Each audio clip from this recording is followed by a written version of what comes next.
Premièrement, le fait de compter les enfants sur leur religion, rien que cette phrase, dans les écoles, rien que cette phrase, elle dit que là, on a des limites qui menacent d'être franchies. Mais la question la plus profonde, c'est celle que vous avez posée. Pourquoi cette déclaration ? Cette déclaration, elle participe à un mouvement qui consiste à dire, de la part d'un responsable public, bien sûr, ça se dit au café du coin, mais un responsable public et le café du coin, c'est pas la même chose.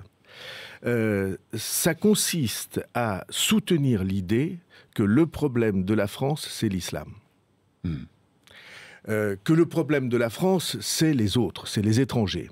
Et vous entendez ça en Grande-Bretagne aussi, même si ce sont des étrangers qui viennent du Commonwealth. Que nous sommes à la veille du grand remplacement. Voilà, que nous sommes dans une situation où la France, comme peuple, comme ethnie, serait aujourd'hui menacée, que c'est ça la cause de tous nos problèmes sociaux, économiques, oui, etc. Ceci est un mensonge. On a des problèmes avec l'immigration, on a des problèmes avec l'intégration. Mais vous avez, j'imagine, à Pau, des classes où il y a une majorité d'enfants qui sont originaires du Maghreb ou qui sont arabes. Je ne parle pas de religion, j'oublie, évidemment. Nous avons à Pau des classes dans lesquelles il y a des petits Français et 2 où ils sont tous écoliers. Oui. Et où la question principale, c'est comment on leur apprend à lire.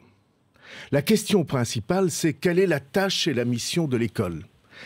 Et je reviens à la question que vous avez posée. Soutenir l'idée, essayer d'accréditer l'idée, de faire flamber l'idée, parce que c'est ça qu'on cherche, que tout ça, c'est les étrangers et c'est l'islam, c'est une manière de détourner les Français de la seule question qui vaille, pourquoi la France est-elle dans cet état-là ?